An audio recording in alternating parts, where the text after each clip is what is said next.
নমস্কার বন্ধুরা, তোমরা দেখছো কুন্তল মণ্ডল অল এডুকেশন টিচিং। আজকের এই ভিডিওতে তোমাদের একাদশ শ্রেণীর ছায়া শিক্ষাবিজ্ঞান টেক্সট বইয়ের দ্বিতীয় অধ্যায়ের অনুশীলনী করব।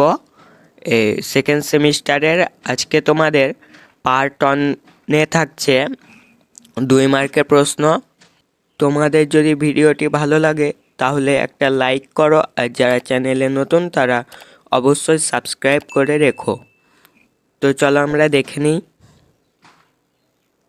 তোমাদের প্রথম অধ্যায় আছে মানব আচরণের ভিত্তি। 2 মার্কের প্রশ্ন তোমাদের 64টা আছে। আজকে পার্ট ওয়ানে আমরা 2 মার্কের প্রশ্নর মধ্যে 32টা প্রশ্নের উত্তর দেখিয়ে দেব। এরপরের ভিডিওতে আবার বাকি 32টা দেখিয়ে দেব। তো চলো এবার ভিডিওটি শুরু করা যাক। 1 নম্বরে কি আছে দেখো, ইন্দ্রিয় প্রশিক্ষণ কাকে বলে? তো উত্তর করবে ইন্দ্রিয় প্রশিক্ষণের অর্থ হলো ইন্দ্রিয়ের তীক্ষ্ণতা ও কার্যকারিতা বাড়ানো। ইন্দ্রিয় হলো জ্ঞানের প্রবেশপথে এবং সংবেদন হলো প্রাথমিক অভিজ্ঞতা যা প্রাণীরা ইন্দ্রিয়ের দ্বারা পরিবেশ থেকে অর্জন করে। তাই অনুশীলনের মাধ্যমে বিভিন্ন ইন্দ্রিয়কে সক্রিয় রেখে বিষয়বস্তুকে জানা হলো ইন্দ্রিয় প্রশিক্ষণ। এবার 2-এরটা দেখো, জ্ঞানেন্দ্রিয় কাকে বলে? উত্তর করবে গ্রাহক কোষযুক্ত যেসব ইন্দ্রিয় পরিবেশ থেকে উদ্দীপনা গ্রহণ করে কেন্দ্রীয় স্নায়ুতন্ত্রে প্রেরণ করে তাদের বলে জ্ঞানেন্দ্রিয়।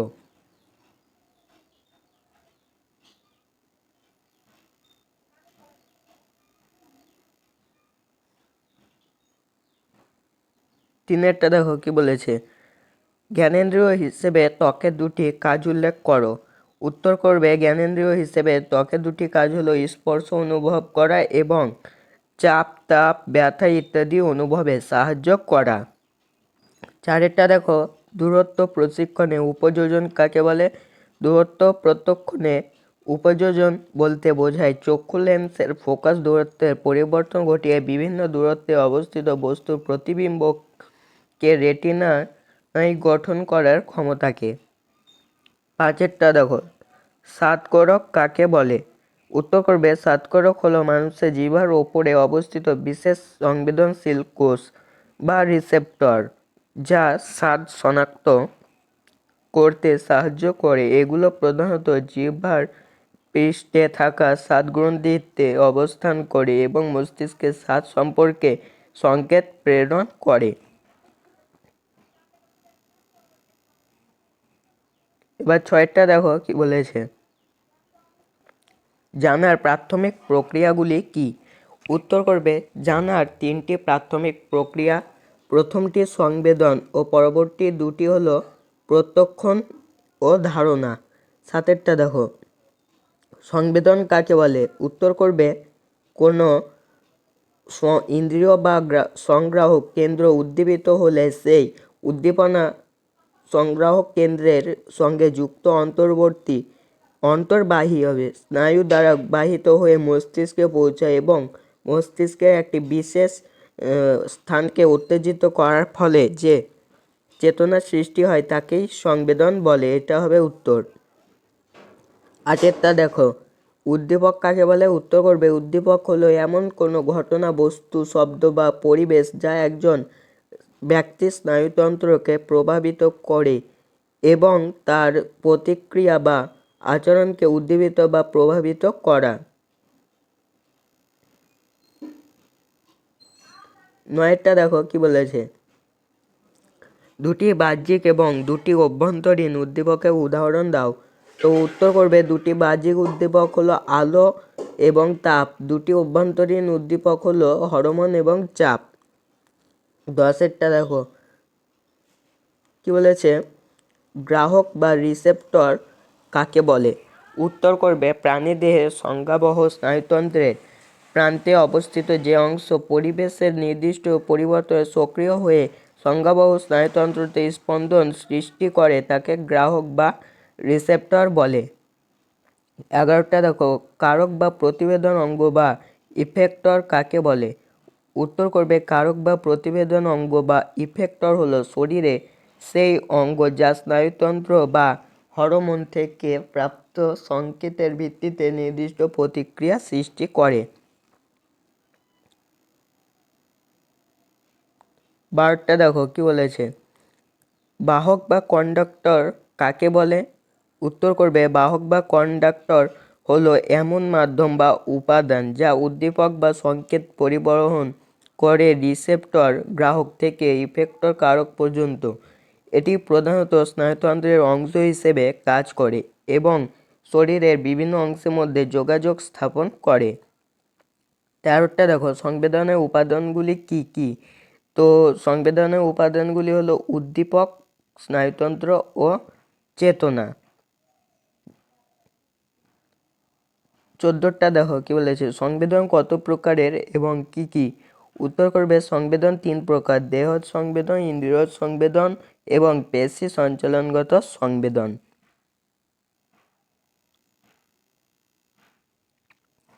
15টা দেখো কি বলেছে, সংবেদনের দুটি বৈশিষ্ট্য উল্লেখ করো। তো বৈশিষ্ট্য, উত্তর করবে, সংবেদনের দুটি বৈশিষ্ট্য হলো সংবেদন উদ্দীপক নির্ভর এবং সংবেদনকে পৃথক করা জটিল। 16টা দেখো, মনোবিজ্ঞানী টিচেনারের মতে সংবেদন কি? উত্তর করবে, মনোবিজ্ঞানী টিচেনার সংবেদনের সংজ্ঞা দিতে গিয়ে বলেছেন, গুণ, তীব্রতা, স্পষ্টতা, স্থিতি এই 4টি ধর্মবিশিষ্ট মৌলিক মানসিক ক্রিয়া হলো সংবেদন।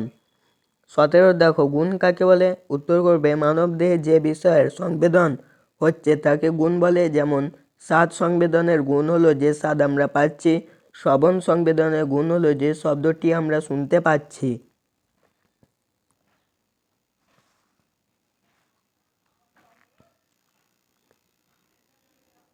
18টা দেখো, গুণের দিক দিয়ে সংবেদনকে ক ভাগে ভাগ করা যায় ও কি কি? তো উত্তর করবে, গুণের দিক দিয়ে সংবেদনকে দুটি ভাগে ভাগ করা যায়: জাতিগত সংবেদন একটা হলো, আর দুটো হবে উপজাতিগত সংবেদন। 19টা দেখো, সাড়া বা রেসপন্স কাকে বলে? উত্তর করবে, উদ্দীপক জীবদেহে যে প্রতিক্রিয়া সৃষ্টি করে তাকে সাড়া বা রেসপন্স বলে। 20টা দেখো কি বলেছে, তীব্রতা কাকে বলে?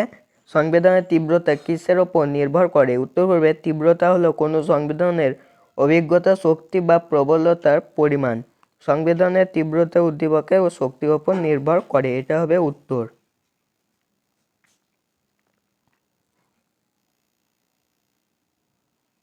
21টা দেখো কি বলেছে, সংবেদনের 4টি ধর্ম বা লক্ষণ উল্লেখ করো। সংবেদনের 4টি ধর্ম বা লক্ষণ হলো তীব্রতা, স্পষ্টতা, স্থিতি এবং ব্যাপ্তি হবে। 22টা দেখো, সংবেদনের ব্যাপ্তি ও স্থিতিকাল বলতে কি বোঝো? উত্তর করবে, সংবেদনের ব্যাপ্তি বলতে বোঝায় যে কোনো উদ্দীপনার কারণে সংবেদন কতটা এলাকায় বা কতটা ইন্দ্রিয় অঙ্গে প্রভাব বিস্তার করছে। স্থিতিকাল বলতে বোঝায় একটি সংবেদন কতক্ষণ ধরে থাকে, এটি নির্ভর করে উদ্দীপনার স্থায়িত্ব এবং ইন্দ্রিয় অঙ্গের প্রতিক্রিয়ার ওপর। 23টা দেখো, দৈহিক বা দেহ সংবেদনের উপাদানগুলি কি?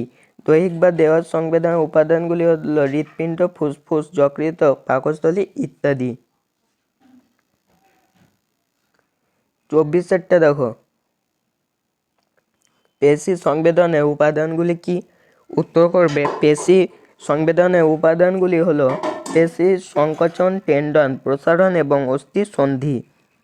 25টা দেখো, ইন্দ্রিয় সংবেদনের উপাদানগুলি কি? ইন্দ্রিয় সংবেদনের উপাদানগুলি হলো চক্ষু, কর্ণ, নাসিকা, জিহ্বা এবং ত্বক। এই 5টি হবে। 26টা দেখো, দেহ সংবেদন কাকে বলে? তো উত্তর করবে, দেহের অভ্যন্তরে কোনো পরিবর্তন ঘটলে যে উদ্দীপনার সৃষ্টি হয় সেই উদ্দীপনা অন্তর্বাহী স্নায়ুপথে পরিচালিত হয়ে মস্তিষ্কে পৌঁছলে যে বিশেষ ধরনের সংবেদনের সৃষ্টি হয় তাকে দেহজ সংবেদন বলে। 27টা দেখো, দৈহিক সংবেদনের দুটি বৈশিষ্ট্য উল্লেখ করো। দৈহিক সংবেদনের দুটি বৈশিষ্ট্য হলো দৈহিক সংবেদন অভ্যন্তরীণ উদ্দীপক প্রস্তুত। দৈহিক সংবেদনের মাধ্যমে দেহে সুখ স্বাচ্ছন্দ্যের ইঙ্গিত পাওয়া যায়।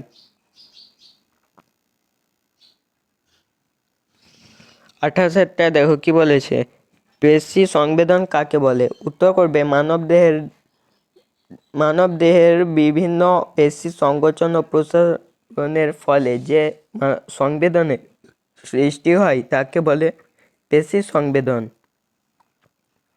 29 দেখো, পেশি সংবেদনকে বিশ্লেষণ করলে কটি দিকের সন্ধান পাওয়া যায় ও কি কি? উত্তর করবে, পেশি সংবেদনকে বিশ্লেষণ করলে 3টি দিকের সন্ধান পাওয়া যায়। এগুলি হলো শক্তি প্রয়োগজনিত সংবেদন, চেষ্টীয় সংবেদন, পার্শ্বীয় সংবেদন।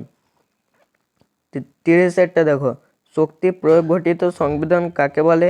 উত্তর করবে, কোনো কাজ করার সময় বাহ্যিক বস্তুর ওপর শক্তি প্রয়োগের ফলে যে বিশেষ ধরনের সংবেদন সৃষ্টি হয় তাকে শক্তি প্রয়োগ ঘটিত সংবেদন বলে।